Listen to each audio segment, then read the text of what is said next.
ಇವತ್ತಿನ ಅನುದಿನದ ಆಹಾರ. ಮತ್ತಾಯನು ಬರೆದ ಸುವಾರ್ತೆ 27ನೇ ಅಧ್ಯಾಯ 11-23. ಮತ್ತಾಯನು ಬರೆದ ಸುವಾರ್ತೆ 27:11-23. ದೇವರ ಸ್ಥಿರ ಸಂಕಲ್ಪಾನುಸಾರ ಏಸು ಮರಣದಂಡನೆಗೆ ಗುರಿಯಾದನು. ಏಸುವನ್ನು ಮಹಾಯಾಜಕರು ಹಿರಿಯರು ಹೊಟ್ಟೆಕಿಚ್ಚಿನಿಂದ ಉಪಾಯವಾಗಿ ಹಿಡಿದು ಸುಳ್ಳು ಆರೋಪಗಳನ್ನು ಹೊರಿಸಿ ಪಿಲಾತನ ಮುಂದೆ ವಿಚಾರಣೆಗಾಗಿ ತಂದು ನಿಲ್ಲಿಸಿದ್ದರು. ಪಿಲಾತನ ಯಾವ ಪ್ರಶ್ನೆಗೂ ಏಸು ಉತ್ತರಿಸಲಿಲ್ಲ. ಉಣ್ಣೆ ಕತ್ತರಿಸುವವನ ಮುಂದೆ ಮೌನವಾಗಿರುವ ಕುರಿಯಂತೆ ನಿಂತಿದ್ದನು. ಜನರ ಒಳಸಂಚು ಪಿಲಾತನಿಗೆ ತಿಳಿದಿತ್ತು. ಆತನ ಹೆಂಡತಿಯೂ ಸಹ ಏಸು ಸತ್ಪುರುಷನು, ಆತನ ಗೊಡವೆಗೆ ಹೋಗಬೇಡ, ಆತನ ವಿಷಯವಾಗಿ ಕನಸಿನಲ್ಲಿ ಬಹಳ ಗಲಿಬಿಲಿಗೊಂಡೆನು ಎಂದು ಎಚ್ಚರಿಸಿದಳು. ಪಿಲಾತನು ಕ್ರಿಸ್ತನನ್ನು ಬಿಡುಗಡೆ ಮಾಡಲು ಮುಂದಾಗಿದ್ದನು.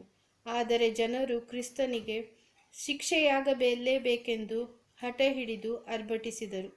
ಪಸ್ಕ ಹಬ್ಬದಲ್ಲಿ ಕ್ರಿಸ್ತನನ್ನು ಬಿಡಿಸಿಕೊಳ್ಳುವ ಅವಕಾಶವಿದ್ದರೂ ಜನರು ಏಸುವನ್ನು ನಿರಾಕರಿಸಿ ಕಳ್ಳನಾದ ಬರಬ್ಬನನ್ನೇ ಆರಿಸಿಕೊಂಡು ಬಿಡಿಸಿಕೊಂಡರು.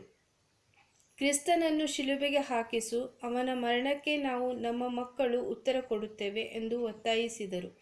ಪಿಲಾತನು ಏಸುವನ್ನು ಶಿಲುಬೆಯ ಮರಣಕ್ಕೆ ಒಪ್ಪಿಸಿ ಕೈಗಳನ್ನು ತೆಗೆದುಕೊಂಡನು. ಜನರು ಅಂದಿನ ಆಯ್ಕೆ ದೇವಕುಮಾರನಾದ ಕ್ರಿಸ್ತನಾಗಿರಲಿಲ್ಲ, ಬದಲಿಗೆ ಕಳ್ಳನಾದ ಬರಬ್ಬನಾಗಿದ್ದನು.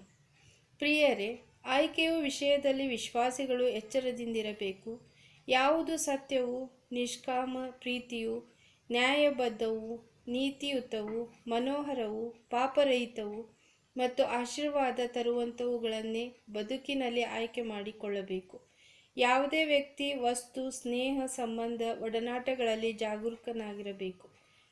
ತಪ್ಪಾದ ಆಯ್ಕೆಯಿಂದ ಸಂತೋಷ, ಸಮಾಧಾನ, ಮೌನ, ಪ್ರಾಣ, ಭವಿಷ್ಯ ಎಲ್ಲವೂ ಹಾಳಾಗುವುದು ಖಂಡಿತ.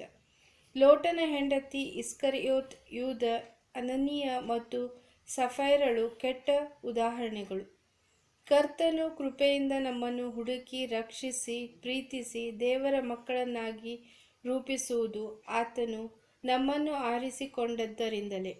ಆದ್ದರಿಂದಲೇ ಪ್ರತಿಯೊಬ್ಬ ಕ್ರೈಸ್ತ ವಿಶ್ವಾಸಿಯು ಕ್ರಿಸ್ತನ ಸೇವೆಗೆ ಕರೆಯಲ್ಪಟ್ಟು, ನೇಮಿಸಲ್ಪಟ್ಟು, ಅಭಿಷೇಕಿಸಲ್ಪಟ್ಟು, ರಕ್ಷಣಾ ಯಜ್ಞದ ಸುವಾರ್ಥ ರಾಯಭಾರಿಗಳಾಗಿ, ಆತನ ಸಾಕ್ಷಿಯ ವೀರರಾಗಿ ನಿಯೋಜಿಸಲ್ಪಟ್ಟಿದ್ದಾರೆ. ಹಾಗಾಗಿ ಎಂದೆಂದಿಗೂ ಕ್ರಿಸ್ತನೇ ನಮ್ಮ ಆಯ್ಕೆಯಾಗಬೇಕೇ ವಿನಃ ಲೋಕದ ಮಲಿನ ಸಂಗತಿಗಳಲ್ಲ. ಯೋಚಿಸು, ನಿನ್ನ ಆಯ್ಕೆ ಯಾವಾಗಲೂ ಏಸುವೋ ಅಥವಾ ಬರಬ್ಬನೋ? ಈ ಹೊತ್ತೇ ತೀರ್ಮಾನಿಸು.